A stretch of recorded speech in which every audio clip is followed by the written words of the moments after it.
Bonjour à toutes, bonjour à tous et bienvenue à notre Histoire en tête, l'émission de la Société historique de Montréal.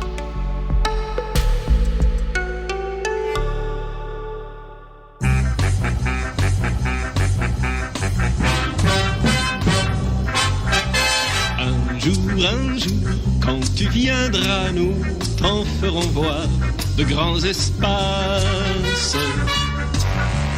Un jour, quand tu viendras, pour toi nous retiendrons le temps qui passe. Nous te ferons la fête sur une île inventée, sortie de notre tête, tout aux couleurs de l'été. Mesdames, Messieurs, bonjour et bienvenue à Notre Histoire en tête, l'émission de la Société historique de Montréal. Mon nom est Éliane Bélec, membre de la Société historique de Montréal. Je suis historienne de formation, vulgarisatrice, muséologue. Et puis, bien évidemment, avec l'intro musicale qu'on vient de vous offrir, je pense que vous aurez compris notre sujet d'aujourd'hui. Effectivement, chers auditeurs, j'ai le plaisir de vous annoncer qu'on vous offre un programme double, oui, 2 émissions consacrées à, évidemment, Expo 67, avec une invitée très spéciale, Madame Julie Bélanger, grande passionnée d'Expo 67 et des expos universelles en général, fondatrice du groupe Facebook Expo 67, qui vient d'arriver à ses 30 000 abonnés. C'est une grande créatrice, administratrice des visites guidées du site d'Habitat 67 aussi. C'est évidemment avec beaucoup de plaisir et de fierté qu'on la salue et qu'on l'accueille. Julie, bienvenue à Notre Histoire en tête. Bonjour, ça me fait plaisir d'être ici. Ben, et nous, donc, et écoute, je pense qu'on peut dévoiler aux gens qui nous écoutent qu'on se connaît, qu'on va se tutoyer. Et avant de commencer, j'aimerais dire que je suis très fière de faire cette émission avec toi parce que ta passion contagieuse pour l'expo, elle est à l'origine de beaucoup de beaux souvenirs partagés. Je sens qu'on va avoir beaucoup de plaisir pendant les 2 prochaines émissions. Et je sais que Expo 67 est un sujet qui est très cher à beaucoup de monde. Je me demande si ça serait pas une bonne idée, par contre, de remettre un petit peu nos auditeurs dans le contexte. On est quand même dans une émission d'histoire. Et peut-être surprendre aussi quelques auditeurs avec la simple information que Montréal avait prévu de recevoir des expos universelles avant 1967. Donc, est-ce qu'on pourrait se demander en quoi ou comment Expo 67 est unique pour Montréal? Donc, est-ce que c'est la première fois qu'on envisageait une expo comme ça? Non, pas vraiment, mais ça remonte à quand? Ben oui, en fait, ça remonte à très loin, ça remonte à la fin du 19e siècle.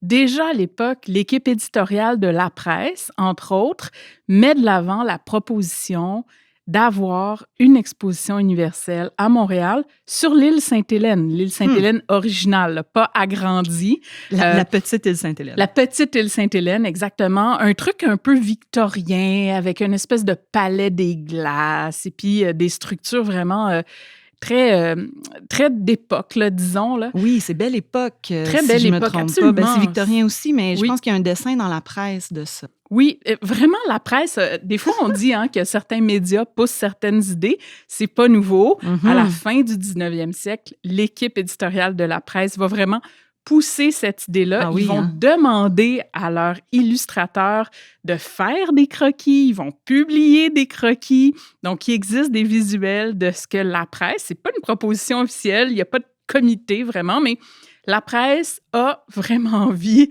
de mettre ça de l'avant pour que ça arrive en 1892 pour marquer un certain anniversaire puis une nouvelle entrée dans la modernité de Montréal. Oui, d'ailleurs, je pense que c'est un anniversaire de fondation de Montréal, 1892. Mais si je ne me trompe pas aussi sur l'illustration, il y a même un téléphérique qu'on voit ou un... En tout cas, ils avaient des espèces d'idées complètement pétées, pardonnez-moi l'expression, mais c'est surprenant de voir ça aujourd'hui. Et est-ce qu'on sait si il y avait eu d'autres tentatives avant celle de 1967 pour obtenir une expo universelle à Montréal? C'était pas des tentatives sérieuses. On retrouve des commentaires des fois dans les archives de dire « Ah, ça serait le fun qu'il y ait quelque chose ». Mais rien de vraiment concret jusqu'à ce qu'on arrive en fait à l'approche du 100e anniversaire du Canada, le centenaire. Et à ce moment-là, on cherche une façon de faire du 100e anniversaire du Canada une grosse célébration, quelque chose de jamais vu. Et évidemment, là, l'idée revient sur la table que pour 1967, on pourrait accueillir une exposition universelle. Bien, moi, je me demande quand même, l'idée des expositions universelles, tout le monde sait que on remonte quand même au milieu du 19e siècle. La Grande-Bretagne, la France en ont accueilli plusieurs. Ça a laissé, évidemment, toujours des pavillons qui ont marqué leur époque. Comment les expositions universelles, en général, fonctionnent, surtout avant 1967, parce que je crois comprendre que celle de Montréal va transformer certaines mentalités du Bureau international des expositions? Oui, tout à fait. Et puis certains des principes, disons, des idées qui ont été mis de l'avant pour Expo 67 sont toujours appliqués dans les expositions universelles aujourd'hui, presque 60 ans après. Donc, on a vraiment fait école sur certains aspects, mais on a aussi fait une tentative de moderniser ça. Je pense que c'est aussi lié au fait que Montréal, c'était la première exposition universelle de catégorie A, là, donc grade 1, le maximum qu'on peut avoir, qui avait lieu, en fait, dans les Amériques. Oui, parce qu'avant, je pense que les expositions universelles avaient une manière très, je vais dire entre guillemets, colonialiste de mettre les choses en valeur. Le Canada y allait en tant que dominion de la puissance. Des fois, on voit ça sur des anciennes pubs. Il allait présenter son industrie agricole, sa métallurgie. Tu sais, on est dans les innovations technologiques, mais on est surtout dans cette espèce de compétition entre États et entre entités coloniales, si je ne me trompe pas. Oui, tout à fait. Puis déjà, à l'Exposition universelle de Bruxelles, à la fin des années 50, on sent l'influence d'après-guerre, c'est-à-dire qu'on se met un peu plus à rêver à une humanité, à une vie dans la paix, puis à se projeter dans la modernité. C'est-à-dire que là, soudainement, c'est pas juste de montrer comment on vit maintenant, mais vers quoi on pourrait aller, vers comment la technologie pourrait transformer nos vies d'ici quelques générations. Oui, puis on est en pleine guerre froide, en plein flower power, en pleine décolonisation. Oui, c'est un jalon important là, pour le monde au complet, le monde occidental notamment. Mais encore une fois, corrigez-moi si je me trompe, mais Montréal n'était pas censé avoir l'Expo 67, non? Et non. Ben, en fait, c'est un double non même, je dirais, Eliane. Premièrement, on a offert à Montréal de poser sa candidature. On est à la fin des années 50 et on envisageait Toronto, notamment, plutôt que Montréal. Pour le 100e de la Confédération. Pour le 100e de la Confédération. Ça marche à Montréal, ça marche à Toronto. Les deux fonctionnent. Bien sûr. Toronto, finalement, va dire ça a l'air compliqué, puis on n'en veut pas de cette patente-là. Puis à ce moment-là, Montréal, et c'est Sarto-Fournier, c'est pas Jean Drapeau, c'est souvent une erreur qu'on fait, là, mais c'est Sarto-Fournier qui est maire en 58 et c'est lui qui va dire oui, on y va, on dépose la candidature de Montréal, go. À ce moment-là, c'est important de le mentionner, Jean Drapeau est dans l'opposition, il a été battu par Sarto-Fournier en 57 et il va faire son boulot de chef de l'opposition. Puis il va dire, c'est une très mauvaise idée, on n'en veut pas de ça. Et il va s'opposer. C'est son boulot, c'est ce qu'on fait quand on est dans l'opposition. Mais c'est peut-être une bonne chose. Sarto-Fournier ne va pas l'écouter. Puis on va effectivement soumettre la candidature de Montréal. Et on ne l'aura pas. C'est Moscou, en fait, qui va remporter l'organisation de l'Exposition universelle. C'était le 50e anniversaire de leur côté de la Révolution. Donc, ça tombe bien. Ils ont aussi quelque chose à souligner. Et ça va prendre plusieurs tours de vote. Et bon, c'est toujours le fun de trouver un coupable. Là, hein? On aime ça, là, tu sais. Bien, le coupable, c'est la Grèce dans ce cas-là. C'est la Grèce qui va changer son vote et qui va finalement voter pour l'URSS, la Russie. Et donc, c'est comme ça que Moscou va l'avoir en 1960. OK, donc c'est vraiment plusieurs années d'avance. Évidemment, il faut se préparer. Là. Absolument. C'est dans les temps, là. Normalement, c'est autour de ce temps-là. Donc, en mai 1960, la Russie, Moscou obtient l'organisation de l'Exposition universelle. Ils cheminent tranquillement. Et là, en parallèle, évidemment, la guerre froide se développe. On se souvient que la première version du mur de Berlin, c'est en 61. Oui, donc, on est vraiment dedans. Là. Ça commence à peine. Ça se passe. C'est le début de la course aussi à l'espace. On commence à envoyer des choses. Et là, finalement, l'URSS va se dire peut-être que d'accueillir des millions de gens de l'axe du mal, pour eux, c'était nous l'axe nous, du là. mal. L'Occident capitaliste. C'est peut-être pas super, finalement. On risque d'être convaincant. Ouais, c'est pas une bonne influence, finalement. Donc, coup de théâtre, en 1962, ils vont changer d'idée. Puis c'était pas juste pour des raisons budgétaires ou logistiques. Là. Non, c'était aussi il y a de l'idéologie, puis comment dire ça, le risque à la nation, pour ainsi dire. Incroyable. De notre côté, évidemment, on voit ça comme bon, mais et donc, oui, on rigole. Mais à l'époque, gravissime, j'imagine. C'est absolument gravissime. Là, oui, tout à fait. Et en 62, c'est Jean Drapeau qui est maire de Montréal. Et là, il va faire son boulot de maire. Alors, il va être d'accord avec cette idée-là. C'est une bonne idée. C'est une bonne idée. Mais donc, Moscou, c'était juste désisté complètement. Ils se sont complètement désistés.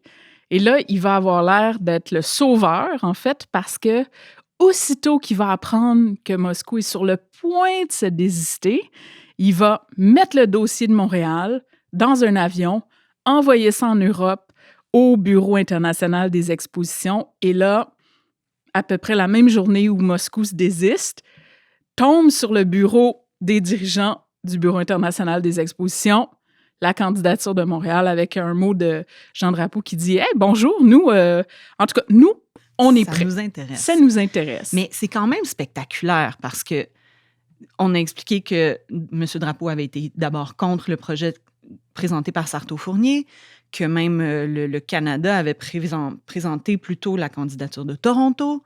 Et là, tu as Jean Drapeau qui prend cette initiative-là. Est-ce que ça se passe tout à fait dans les règles? C'est pas tout à fait régulier, mais ça marche. Ça fonctionne, c'est genre. Sinon, il n'y a pas d'expo universelle. Ou sinon, il y a un gros problème, puis là, on perd du temps à, par exemple, refaire un appel de candidature. Et puis, donc, ça, c'est fantastique. Quelle belle perche tendue vers le BIE, le Bureau international des expos. Et le 13 novembre 62, ils vont accorder l'exposition universelle à Montréal. Mais il faut se rappeler qu'on est à moins de 5 ans de l'ouverture. Là. On est à peu près à 4 ans et demi de l'ouverture des portes d'Expo 67. C'est ce que j'allais demander. À quel point est-ce que Jean Drapeau est conscient ou inconscient de l'échéancier qu'il y a devant lui? Puis est-ce qu'il dépose cette candidature-là en toute connaissance de cause? C'est une bonne question. Est-ce qu'il a ce plan-là de développer... Je sais que Jean Drapeau a la réputation d'avoir la rapidité administrative au bout des doigts, mais effectivement, est-ce qu'il se rendait compte du poids que ça allait imposer aux infrastructures de la ville? Est-ce que c'est parce qu'il y avait des remblais à mettre quelque part? Je ne sais pas. En fait, je pense qu'il faut être un peu fou encore aujourd'hui pour déposer une candidature d'exposition universelle. En même temps, on sait que les grands projets n'ont jamais fait peur, pour le meilleur ou pour le pire, à Jean Drapeau.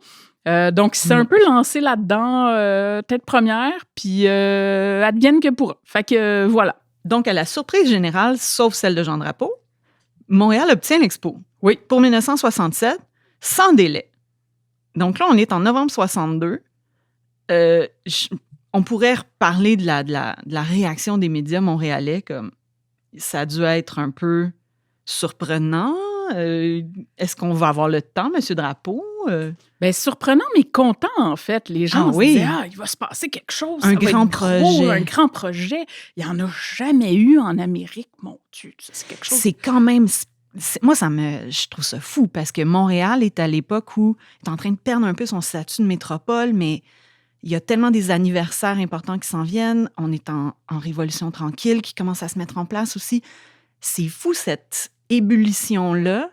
On dirait que vraiment, là, toutes les étoiles s'alignent, toutes les énergies se concentrent. C'est un moment extraordinaire. Ça me permet de faire un petit peu le train vers les valeurs qu'on veut mettre en place pour Expo 67. À quel point est-ce qu'on est conscient d'être novateur dans les valeurs qu'on propose pour cette exposition-là? Ouais, ça, c'est quelque chose d'assez important, en fait. Premièrement, on se retrouve... On était, un peu moins préparé, évidemment, que si on avait eu l'exposition en bonne et due forme en 1960.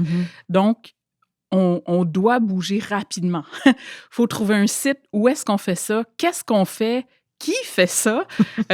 Ça amène plein de questions. Puis là, à ce moment-là, pour essayer d'avoir comment dire ça? Pour avoir un consensus, on va essayer de trouver des thèmes, puis des idées, puis où on s'en va, puis on va faire ça avec ce qu'on va appeler affectueusement la conférence de Montebello, c'est-à-dire qu'en mai 1963, on va réunir une douzaine de grandes personnalités. Celle qu'on connaît peut-être le plus, c'est Gabriel Roy qui a participé à ça. On l'oublie, mais il y avait aussi Jean-Louis Roux, comédien, qui est devenu sénateur vers la fin de sa vie. Puis il y avait aussi le neurologue Wilder Penfield qui était là aussi. Fait que très diversifié là, comme groupe. Éclectique, oui, absolument. Mais c'est vrai qu'on ne se souvient pas beaucoup de ces noms-là dans la préparation de ce que c'est mentalement puis conceptuellement Expo 67. Ouais. Puis je pense que ce qu'on retient le plus de la conférence Montebello, c'est évidemment, on identifie, on veut quelque chose d'humaniste, on veut quelque chose d'humain, qui est vraiment orienté sur le bien-être, sur où est-ce qu'on s'en va, qu'on se projette dans le futur comme société. Puis on va ressortir de là avec, dans le fond, 4 grands thèmes qui vont venir appuyer le thème principal, inspiré de Saint-Exupéry, Le Prince, donc Terre des hommes. Ah oui, on se souvient que c'est de là que ça vient. C'est ça. C'est à la conférence de Montebello que l'idée de prendre ce thème-là, ce titre-là, dans le fond, de Saint-Exupéry, Terre des hommes, puis aussi, d'une certaine façon, les valeurs qu'on retrouve dans l'œuvre de Saint-Exupéry. Oui, là, on est beaucoup là-dedans, là, tu sais. On reprend ça, puis on va décliner ça, en fait, en 4 sous-thèmes. OK. Fait que là, on va arriver, puis on va dire l'homme cherche, l'homme crée, l'homme produit et l'homme et la cité. C'est vrai qu'on voit ces thèmes-là dans le programme de l'expo quand on en a une copie devant nous. Là. Oui. Puis on va les retrouver aussi dans des pavillons thématiques à Expo. Oui. Pour ceux qui ont connu ou qui connaissent bien, on note l'homme, le génie créateur. On a l'homme interroge l'humanité. L'univers, pardon. L'homme à l'œuvre. L'homme et l'agriculture et l'homme dans la cité. Alors, on a pas mal suivi quand même. C'est un beau programme d'anthropologie, ça. Ça couvre large, disons. Là. Ça couvre très large. Là, Et à la fois, ça permet de traiter de presque tout. Donc, il a fallu quand même, à un moment donné, canaliser toute cette créativité, mais on va voir comment ça a été réussi et comment ça s'est passé, justement. Est-ce que les gens sont conscients de ces valeurs-là qui sont véhiculées? Est-ce que le grand public entend parler de la conférence de Montebello ou pas tellement? Est-ce que c'est des choses qu'on annonce déjà dans le public? Ça fait les manchettes. OK. Et puis, en fait, je suis sûre que quelque part, là, il y a quelqu'un aux relations publiques qui était très fâché parce que Jean Drapeau va un peu s'échapper sur le thème de Terre des hommes. Il est à l'aéroport de Dorval.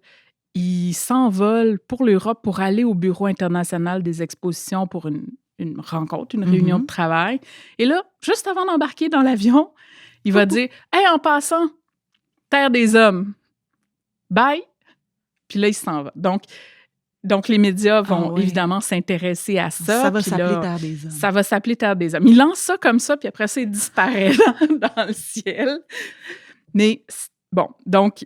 Oui, on commence à s'intéresser à ce qui se passe à Montebello, aux gens qui sont là, au thème. Puis tranquillement, le projet prend forme, puis on découvre un petit peu parce que je pense que le Montréalais ou le Québécois moyen, à ce moment-là, avait sans doute pas visité une exposition universelle, ne savait pas trop comment ça se passait. Parce qu'ils en entendaient parler peut-être. Dans les journaux, mais on voyageait beaucoup moins à l'époque. Donc, tranquillement, on va commencer à en parler de plus en plus. On va parler du choix du site, par exemple. On va parler du thème, de qui s'en va là, de qui travaille là-dessus, de comment ça se développe. Donc, ça va prendre à partir du début de 1963, là, disons mai 1963, jusqu'à, encore aujourd'hui, on dirait, mais jusqu'à la fin d'Expo, disons, on va en parler énormément dans les médias. Oui. Puis, En t'écoutant, je réfléchissais aussi au fait que on associe beaucoup, a posteriori, l'héritage d'Expo 67 avec le moment Peace and Love, tu sais, très psychédélique, des espèces de couleurs incroyables. Alors que si c'est effectivement vrai en 67, ça ne l'est pas encore en 62, 63. Là. Les Beatles sont sur le point de commencer leur carrière, puis ils sont en costume noir. Là. C'est pas encore cette période-là. Donc, on est vraiment, oui, dans une modernité, mais on n'est pas encore dans une période d'éclatement culturel, si je ne me trompe pas. Non, ça commence à se fissurer peut-être un peu. Ça commence tranquillement. Puis, on voit effectivement, bon, à partir de 61, le mur de Berlin, donc là, de plus en plus, on tombe dans la guerre froide, dans cette peur-là, disons, de l'autre, jusqu'à un certain point, disons, et des différences qui commencent à se créer sur la scène mondiale. Parlant de peur de l'autre, et tu vas voir où je m'en vais avec ça, c'est que on parlait de Gabriel Roy, de Dr. Penfield, on parlait du nombre de personnes diversifiées qui étaient sur le projet au début. Je pense qu'on va avoir à la fois des francophones et des anglophones, M. Churchill, Pierre Dupuis, Moshe Safdie, on a tous ces noms-là dans la tête quand on pense à Expo 67. Je pense qu'il y a une équipe qui était là au départ qui se défait, qui se modifie. On a un Québec qui est en train de vivre sa modernité nationaliste. Comment est-ce que tout ça vient jouer dans la dynamique de l'équipe qui va produire Expo 67? C'est la chargée de projet en moi se pose des questions. Wow, ça n'a pas dû être toujours évident d'avoir des humains comme ça autour de la table dans des moments de tension sociale, des fois carrément. Oui, tout à fait. Puis on l'oublie parce qu'évidemment, ça a été un succès au final, Expo 67, fait qu'on garde une bonne mémoire. Là. Mais en fait, il y a eu des moments extrêmement dramatiques. La première équipe de direction qui arrive en poste, qui est surtout anglophone, on va se le dire, travaille là-dessus un peu, regarde ça. Elle, c'est centenaire de la Confédération. Centenaire de la Confédération. Puis là, finalement, se dit, ça ne marchera jamais et démissionne en bloc. S'en vont. Ils disent non, ça, on va laisser le Québec avec ses patentes, là, puis ils vont se planter, puis bye-bye. Good luck, comme on dit. C'est surtout la municipalité qui prend en charge la production. Non, en fait, c'est ça. On l'oublie, mais c'est les pays qui appliquent pour une exposition universelle. Et à partir du moment où on l'a, on crée, nous à Montréal, on appelait ça la Commission canadienne de l'exposition universelle. Fait que c'est la Compagnie canadienne, de l'exposition universelle, c'est CEU, et c'est eux qui vont gérer l'exposition universelle, toute l'organisation et tout ça. Ça aussi, ça vient un peu déboulonner un mythe parce que des fois, les gens ont l'impression que c'est Drapeau, il gérait tout, il a tout fait à l'expo. Mais en fait, non, une fois qu'on a eu l'exposition universelle, Drapeau, c'est sûr qu'il voulait s'en mêler. C'est quelqu'un qui... C'est le maire de la ville. S'en mêlait des affaires, c'est ça qu'il faisait. Mais il doit déléguer la gestion et l'organisation à une équipe séparée. La première équipe démissionne, c'est quand même dramatique. Là. On n'en a pas de temps. Là. On n'a pas de temps. Non, ils ont dû même avoir peur de... Je pense que c'est ça. Ils se sont rendus compte qu'il y avait trop de risques puis ils ne voulaient pas être associés à quelque chose qui serait peut-être un échec. On l'oublie, mais le budget, puisque c'est une compagnie canadienne qui gérait ça, le budget de l'expo devait être adopté par la Chambre des communes. Il est passé par un vote. Donc, ça a failli bloquer là aussi. Et en plus de ça, quand la deuxième équipe est arrivée, un peu plus francophone, on parle de Pierre Dupuis, par exemple, de Yves Jasmin, je pense qu'il y a comme eu un pacte entre eux qui se sont dit, on ne peut pas se planter. Maintenant qu'on est dans le bateau, là, là, on est là. Là, on a eu ça, là. C'est une belle chance de rayonnement pour... On peut appeler ça comme on veut, le Canada français, le Québec, Montréal. On ne peut pas se planter. Il y a pas... comme on dit en anglais, « failure is not an option ». Il faut réussir. Puis là, à partir de là, ils vont prendre tous les moyens qu'il faut pour que ça soit un succès. Ça fonctionne. Ouais. Et donc, on a parlé de Pierre Dupuis, mais j'aimerais ça... juste quelques petits mots sur M. Churchill, qui est un militaire, je pense, de formation. quel personnage extraordinaire quand même. Tout un chargé de projet. Oui, assez particulier. Le monsieur qu'on appelle le colonel Churchill, qui est le colonel Edward Churchill, c'est un ancien militaire, c'est un ingénieur. Il était responsable pendant la Deuxième Guerre mondiale d'entretenir, de maintenir, de remettre en état d'opérer à peu près 200 aéroports ou pistes en Europe pour permettre aux Alliés de pouvoir circuler. Oui. Donc, quand même, bon, c'est un bon projet, disons. Oui.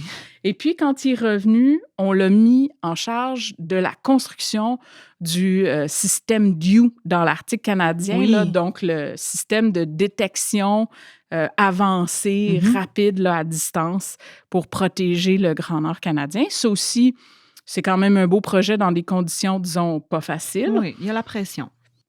Et peut-être, si pour ceux qui sont allés en Ontario, il a aussi travaillé sur la construction du Diffin Bunker. Donc, le bunker de M. Diefenbaker aussi.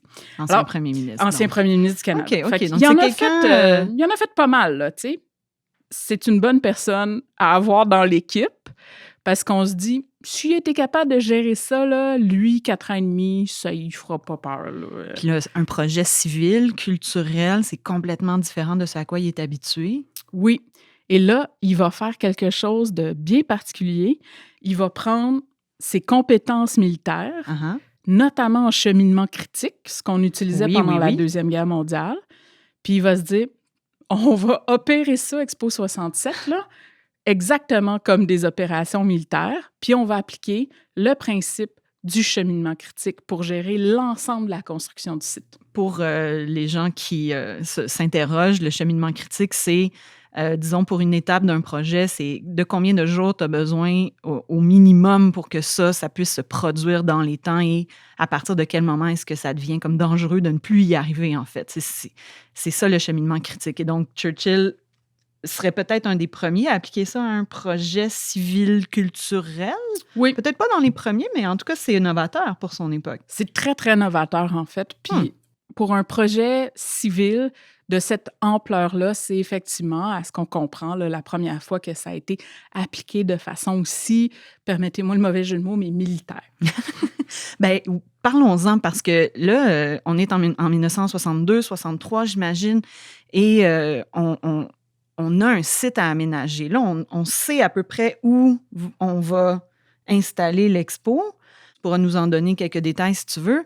Mais on a l'occasion là, de déboulonner quelques mythes là, à propos du site, des îles, du métro, etc. Donc, j'ai bien hâte de t'entendre là-dessus. Oui, on a gardé vraiment une version romantique d'Expo 67. Là, puis mon Dieu, qu'il y en a des légendes urbaines là, quand on s'y intéresse. Mais une des choses, là, c'est que le site a été choisi parce que c'était plus rapide que d'exproprier des gens. Hein. Dans les années 60, là, disons ça comme ça, la Ville de Montréal avait l'expropriation facile. Hein. On en a plein, là, des quartiers qui ont été expropriés, redéveloppés avec des habitations modernes, comme on disait à l'époque. Des tours de médias. Bien, voilà. Mais ça prend du temps. Puis là, il y a du monde qui s'oppose, puis c'est long. Puis non. Là, on n'a pas le temps. On a comme 4 ans. Faut qu'on opère. Et donc, ce qui est le plus facile, ça peut sembler complètement fou comme principe, mais ce qui est le plus facile, ce qui est le plus simple, c'est de construire le site. Puis, à ce moment-là, on se dit, on a l'île Sainte-Hélène, on a l'île Ronde, qui est une petite île à côté, on a un banc de sable, dans le fond. On pourrait agrandir ça un peu, mettre ça en place là, comme il faut, puis on aurait un site dans le milieu du fleuve. Fait que c'est comme ça qu'on va se ramasser, en fait, à agrandir l'île Sainte-Hélène, à la raccrocher à l'île Ronde, qui va donner son nom à la Ronde. Oui, tout à fait.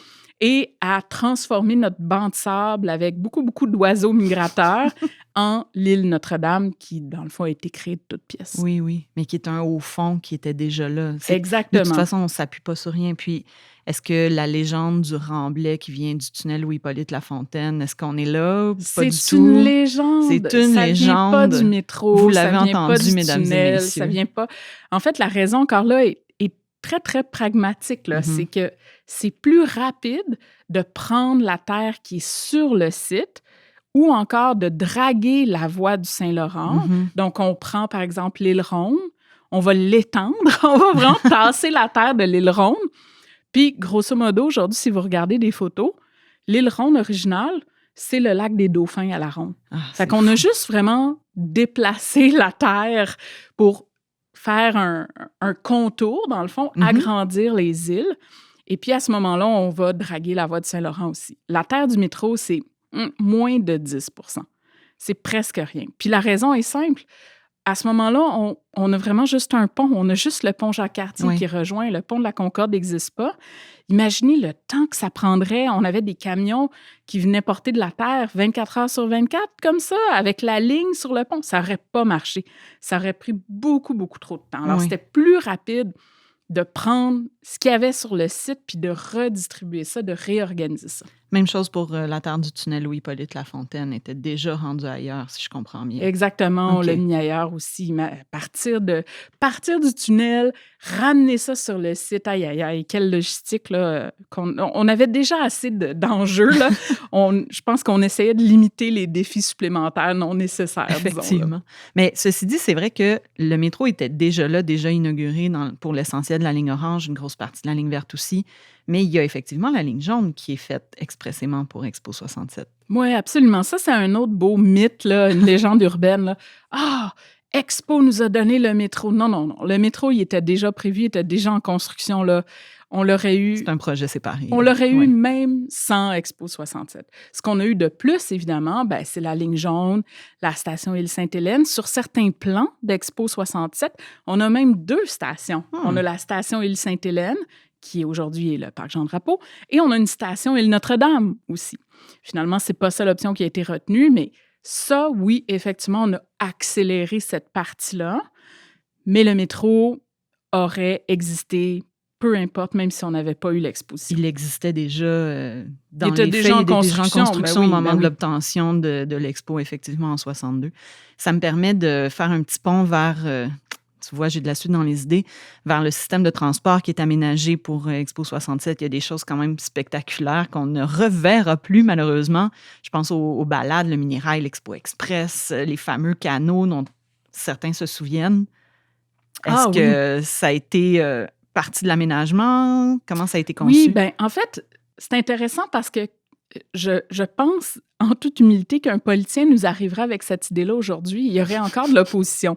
Mais à l'époque, on l'a fait, puis ça a fonctionné. Mais on s'est dit, si on veut accueillir, à l'origine, on parle de 20-25 millions de visiteurs, si on veut accueillir ce nombre-là de gens sur le site... C'est déjà beaucoup. Il ne pourra pas avoir de voiture. Non. Parce que là, ça ne marchera pas. Là. On est sur des îles, ça ne marchera pas.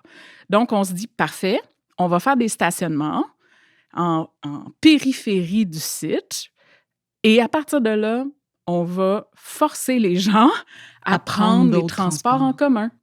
Donc, il n'y avait pas de choix, mais il y avait beaucoup de choix. Donc, on avait évidemment, des autobus qui desservaient tous les stationnements, là, mais une fois sur le site, à partir de la place d'accueil, par exemple, on avait évidemment l'Expo Express, qui est un train léger sur rail, automatisé, climatisé. En gros... Ce qu'on rêverait d'avoir. C'est le REM, mais il y a 57 ans. Puis ça marchait très bien. N'est-ce pas? Peut-être mieux que le REM, mais on ne le dira pas trop fort.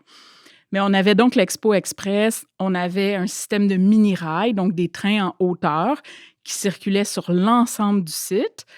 On avait aussi effectivement des pédicabs, ça c'est assez particulier, des gars, parce qu'à l'époque, on en était là, donc des gars louaient une espèce de tuk-tuk pour l'été et ils pédalaient et eux payaient pour louer ça et ils se rémunéraient à partir des pourboires que les gens leur laissaient. Alors, il y a des gars qui ont passé leur été à pédaler sur le site d'Expo 67 dans leur pédicab là, qui était commandité.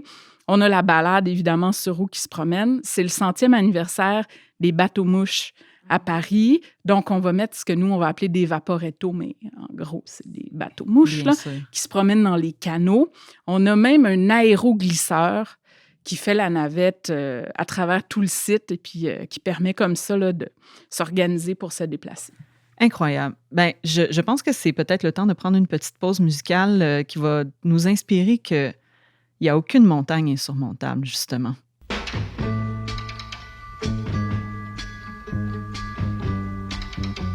Listen, baby,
Donc, vous vous demandez peut-être pourquoi on entendait le duo Motown de Marvin Gaye et Tammy Terrell, Ain't No Mountain High Enough.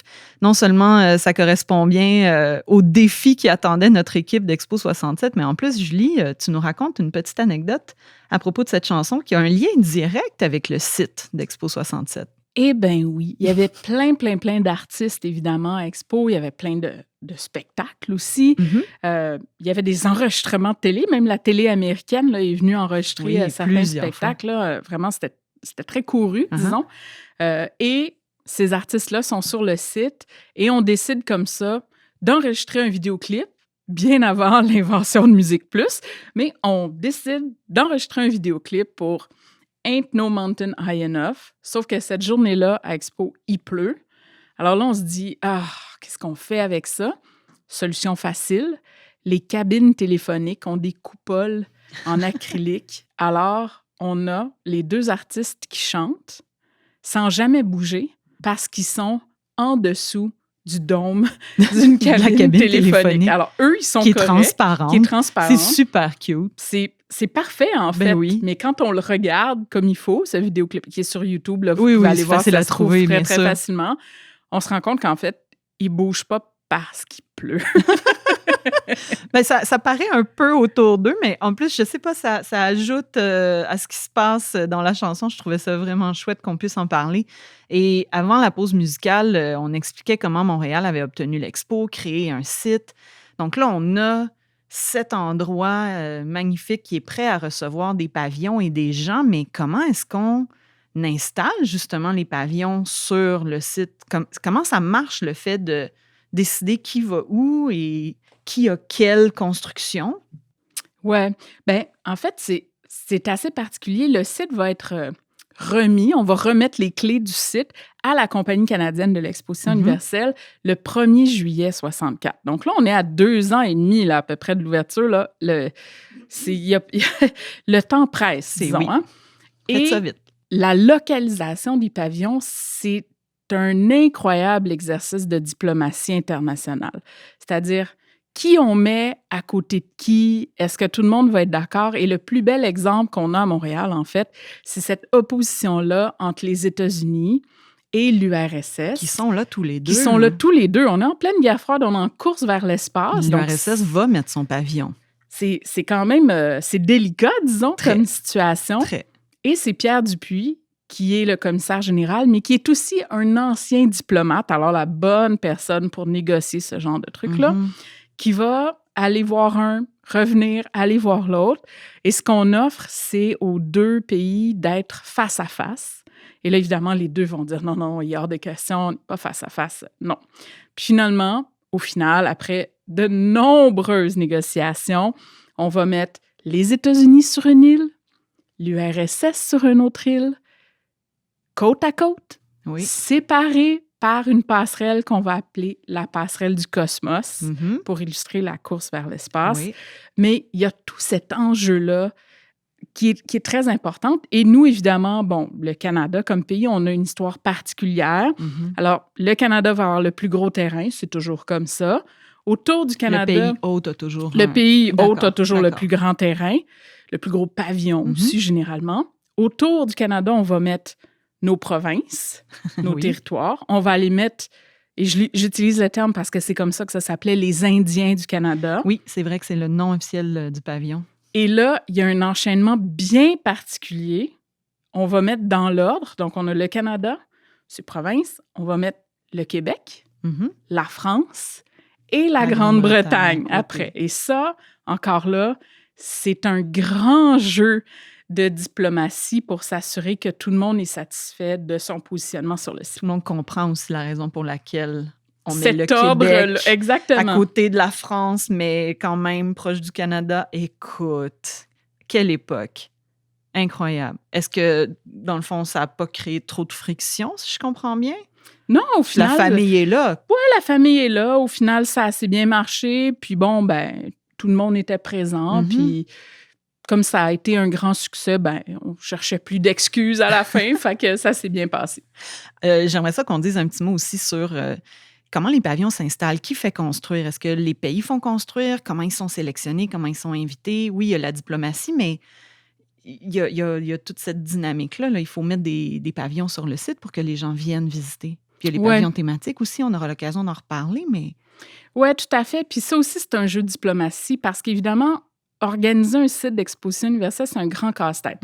On veut que les gens confirment. C'est comme un party. Hein. Quand on fait un party, on veut que le monde confirme en avance. On veut pas se ramasser la veille avec pas de confirmation. Puis dans le cas d'une exposition universelle, il faut aménager le site. Donc, c'est important de savoir qui va venir participer. Ça, c'est Pierre Dupuis qui fait ça, qui contacte les pays. Par défaut, normalement, quand on est membre du Bureau international des On y expositions, on s'attend à ce qu'à moins d'un cas de force majeure, le pays soit présent. Donc, ça se fait un petit peu d'office, disons. Puis ensuite de ça, on essaie de convaincre des pays qui ne sont pas membres du Bureau international des expositions. Là, il y en a plein. Sans aller dans le détail, par exemple, le Canada, depuis 2010, on n'est plus membre du Bureau international des expositions. Et là, depuis quelques années, on participe. Alors, il y a tous ces pays-là ensuite à aller convaincre de participer puis de mettre de l'avant que oui, c'est un coût pour eux, mais qui vont vraiment tirer leur épingle du jeu. Et est-ce que les équipes de construction sont locales? Est-ce qu'ils viennent des pays sélectionnés? Comment ça marche? Parce que là, si on veut que le site soit ouvert au printemps, je pense à la réalité géographique de Montréal. Ça veut dire qu'on construit des pavillons pendant l'hiver. Oui, en fait, la majorité des pavillons vont être terminés à l'automne 1966. Mais ce qu'on va faire, c'est qu'on va s'assurer de matcher, là, de jumeler les équipes des pavillons originaux avec des ingénieurs puis des spécialistes locaux. Parce qu'évidemment, au Québec, on le sait, notre hiver, c'est assez particulier. Donc, il faut que le toit, par exemple, soit capable de supporter la charge de la neige. Il faut qu'il soit protégé des éléments. On est dans le milieu du fleuve, donc il va venter. Alors, il faut penser à tout ça. Et c'est comme ça qu'on va faire des jumelages, en fait. Donc, oui, il y a des gens qui ont participé. On en connaît, je pense à Buckminster Fuller, je pense à Moshe Safdie. Il y a des gens très connus qui ont participé à Expo 67 pour designer des pavillons. Mais ça a aussi fourni du travail à plein de jeunes ingénieurs et techniciens, électriciens, corps de effectivement, métier. oui, qui devaient s'assurer que on utilisait tous le même courant électrique, que tous Normes nos trucs locales. étaient, c'est ça exactement, que tout était conforme, puis que quand on était pour brancher les choses, c'était pas pour faire sauter le système. Mon Dieu, ça aurait été triste. Incroyable. C'est fou toute la logistique que ça implique quand même quand on y pense. Et l'autre logistique dont il faut qu'on parle, c'est celle qui fait venir les visiteurs. Donc la pub, la promo, je pense que c'est Yves Jasmin qui est derrière ça, avec plein de projets très novateurs aussi en com. Je pense qu'il y a un domaine de la communication québécoise qui se réveille à ce moment-là. Oui, tout à fait. En fait, parce que c'est toujours le stress. Hein? C'est OK, on va construire ça, puis là, est-ce que quelqu'un va venir ou est-ce qu'on va être tout seul On avec... attend 20 millions de personnes. Bon, là. tu sais, donc il y a ce risque-là. Yves Jasmin est directeur des relations publiques et il va prendre une approche vraiment novatrice, c'est-à-dire qu'il va miser sur la curiosité des gens puis sur le climat ambiant. Donc, il va faire, entre autres, une série de pubs qui, étrangement, presque 60 ans plus tard, serait encore d'actualité, je pense. Mais il va faire une pub célèbre qui va être publiée dans le Time Magazine, entre autres, aux États-Unis, avec une esquisse du pavillon de l'URSS, un immense drapeau rouge de l'URSS, et le titre dit « Venez voir ce que les Soviétiques construisent à 45 minutes de chez vous. En tant qu'Américain, c'est votre responsabilité. » Alors, incroyable. En pleine guerre froide, évidemment, c'est sûr que ça retient l'attention. Il en a fait quelques-unes. Celle-là, c'est sa plus connue. Il a aussi fait une publicité qui disait Christophe Colomb avait tort, la Terre est plate. Puis là, en dessous, on expliquait que la Terre est plate parce que le site d'Expo 67 est plat. C'est le monde. Et tout le monde va être là. Bien voilà. sûr. Mais ça attirait évidemment l'œil. C'était assez osé, punch, hein? Bien sûr. Effectivement. Et il a même réussi, on ne sait pas trop comment, mais il a même réussi à convaincre Yuri Gagarin d'enregistrer un message invitant les gens, donc c'est un message vidéo, invitant les gens à venir visiter Expo wow. 67. Donc ça, c'est quand même... c'est assez particulier là, comme oui, il y a des approche. gens qui avaient des contacts, là, c'est Oui. soupçonné. Oui. Puis au-delà Incroyable. de ça, ben ça c'est super pour nos voisins américains, par exemple, pour des visiteurs internationaux. Mais ce qu'on voulait aussi, c'est que les gens d'ici viennent, parce que c'est comme notre premier public. Mais oui. Alors, on a fait plein d'efforts dans les écoles. On a développé ce qu'on appelle un EduKit. Alors, si vous étiez dans les écoles... Une trousse de médiation. Trousse de médiation. OK. Donc, vous avez peut-être vu à ce moment-là l'EduKit dans votre classe, où il y avait toutes sortes de choses pour les enfants, pour les initier à ce que c'était pour être Expo 67. Et puis, évidemment, les premiers jours d'Expo, on a fermé les écoles, puis on a envoyé les jeunes. Oui, comme pour les clips, exactement. Sauf que là, on les envoyait, les jeunes, au site d'Expo 67. On leur disait pas de rester chez eux. Mais effectivement, c'est comme ça qu'on a pu avoir un premier public de jeunes enfants qui sont venus. Et puis, en plus de ça, il y a eu cette idée-là absolument géniale à Montréal qui fait encore école dans les expositions universelles. On a inventé ce passeport-là. Quel beau flash, parce qu'on visite le monde, donc on a un passeport. Ce que peu de gens dans les années 60 avaient. Et à chaque fois qu'on allait dans un pavillon, on recevait l'étampe, donc comme si on avait vraiment visité le pays. Alors, ça devenait un peu une course là, aux étampes dans notre passeport. Qui a toutes les étampes. Ben, c'était quand même cher, là. On l'oublie, là, mais c'était le prix d'un salaire moyen d'une semaine.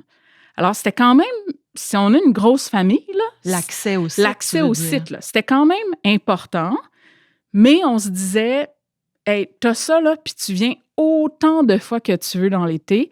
Et évidemment, le Noël, juste avant, on a fait une méga campagne en disant, à Noël cette année, là, la seule chose qu'il faut donner à votre famille, c'est des passeports. Là. C'est comme ça, il faut faire ça. Je te confesse, Eliane, que lorsque j'étais à l'exposition de Dubaï en 2020... Oui, parce que tu cours les expositions. Parce que je les cours, bien c'est sûr, ça. Je n'étais pas là en 67, mais je continue de les faire. Je me suis presque excusée à un moment donné quand j'ai rencontré les organisateurs parce que maintenant, ils sont obligés de mettre des bénévoles dans tous les pavillons pour gérer les étampes. Puis je leur ai dit, ça, c'est un peu de notre faute quand même. C'est un peu l'héritage de Montréal là, qui vous coûte comme 200 bénévoles à tous les jours. On aura l'occasion d'ailleurs au deuxième épisode de reparler des hôtesses. Il nous reste quelques petites minutes. Il faut qu'on se quitte aujourd'hui en parlant du 27 avril 1967, cette date d'ouverture, ce premier week-end. On est déjà dans la gestion de crise, mais c'est un moment grandiose. On finit par y arriver. Mais encore là, c'est juste le premier jalon d'un très long été. Oui, tout à fait. 27 avril, c'est l'ouverture protocolaire. Ça se passe bien. Les gens sont là. La place des Nations est pleine. On a peinturé quelques gazons parce qu'évidemment, on le sait qu'ici, on n'a pas de gazon vert en avril. Là, ça n'arrive pas. Mais tout va bien. Sauf que là, on se rend compte rapidement, à la première journée d'accueil du public, le 28 avril, on reçoit grosso modo le double de ce qu'on espérait comme visiteurs. 407 000 personnes. Deuxième jour, 423 000 personnes. Puis les 2 premiers jours, pour vous situer, il fait 8 degrés. Là. C'est pas super là, comme température. Troisième jour, 569 000 personnes. Pour vous situer, là, à l'Éclipse, au Parc Jean-Drapeau, il y avait 100 000 personnes et c'était bien tassé. Alors là, on parle de 5 fois ça qui est accueilli. Sur les 2 îles. Sur les 2 îles, sur le site. Donc, on finit le premier week-end, puis on est à 1,4 million de visiteurs. Et là, on se dit, ça n'a aucun bon sens. C'est 2 fois plus que ce qu'on pense. Oui. On manque de poubelles, entre autres. On va aller emprunter des poubelles à Toronto. Puis, on va devoir réaménager le site constamment à partir, par exemple, des lignes de désir. Donc, là où les gens passent, si on voit un soir que les gens se sont mis à faire la ligne, disons, dans le gazon, on va y aller la nuit, puis on va paver ça. On va aménager ça parce qu'on ne veut pas combattre ce que naturellement, organiquement, les visiteurs font. Non, parce que de toute façon, tu ne peux pas gérer une On foule gagnera de pas. cette ampleur-là. Non, c'est ça. On gagnera pas. C'est quand même incroyable. On ne réfléchirait pas de cette manière-là non plus aujourd'hui. Tu sais, c'est aller remettre de l'asphalte neuve. Ça veut dire qu'il y a une équipe de nuit. Ça veut dire qu'il y a quelqu'un qui coordonne ça. C'est quoi la taille de l'équipe vraiment de gestion de terrain, là? Tu sais, il y a l'équipe Pierre Dupuis, etc., M. Churchill, mais il doit bien y avoir, je sais pas, au moins une bonne trentaine de coordonnateurs du site terrain, là. C'est des milliers d'employés Expo 67.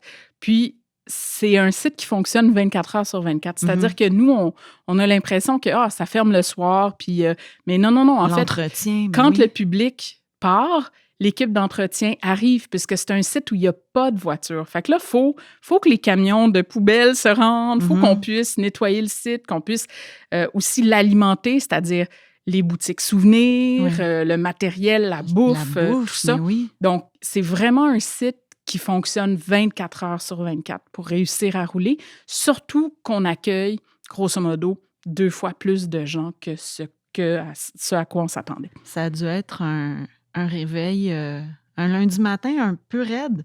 Mais Fin un beau avril, problème. là, c'est- Un là beau là. problème, quand même. Oui. Puis ça s'est pas calmé, là, en plus, là, si je comprends bien. Non, ça s'est pas calmé. Puis au final, on aura 50 millions de visiteurs. Pour vous situer, là, à Dubaï, qui est la plus récente, là, on était à 25 millions, puis il y en a qui questionnaient que c'était vraiment Peut-être. 25 millions, là. Mais, et pourtant, une époque où on voyage beaucoup plus facilement Oui, aujourd'hui. Alors, oui. qu'on ait eu ici, en Amérique du Nord, un peu loin de tout, 50 millions de visiteurs, c'est vraiment un chiffre absolument exponentiel. Pour 2017, pour le 50e, j'avais fait des petits calculs là, pour comparer par rapport à la population canadienne. C'est un peu comme si cet été, pendant 6 mois, il y avait 86 millions de gens qui se rendaient au parc Jean-Drapeau. Ça fonctionne pas, là. Pour ça, non. On en avait 100 000 pour l'éclipse, puis on avait de la misère, là. Donc, c'est quelque chose qu'on n'a jamais revu à Montréal. On n'a jamais eu Même pour les Olympiques. Hein. Même pour les Olympiques, on ne battra pas ce niveau d'achalandage-là. Mais il faut quand même le dire, à la défense des Jeux olympiques, Expo, c'est 6 mois. Donc, c'est très, très long. Oui. Les Olympiques sont un petit peu plus courts, là, évidemment. Mais ça reste des chiffres qui sont absolument exponentiels. Bien, pour un premier week-end, en tout cas, c'est déjà assez impressionnant et je trouve que ça met très bien la table. On aura l'occasion, dans notre deuxième émission, toujours d'1 heure, là, avec toi, Julie, de parler des personnalités qui se croisent. L'ouverture, le protocole, évidemment, la reine d'Angleterre était là, ça, tout le monde le sait. Tous les dignitaires que vous pouvez imaginer étaient sur place. Le public y a eu accès le lendemain, si je ne me trompe pas. Exactement. Donc, on a bien mis la table là, pour cette manière de raconter Expo 67 en allant peut-être fouiller dans des infos qu'on entend un petit peu moins souvent. Donc, merci beaucoup, Julie. Et il me reste à vous souhaiter une très, très bonne semaine. D'ici à ce qu'on retourne à notre deuxième émission, on aura l'occasion de parler encore d'Expo 67. Et je vous souhaite une excellente semaine. Donc, il me reste à remercier notre technicien Antonin Viss, notre invité Julie Bélanger, bien sûr, et vous, chers auditeurs. Donc, retrouvez-nous la semaine prochaine pour la suite de l'aventure d'Expo 67.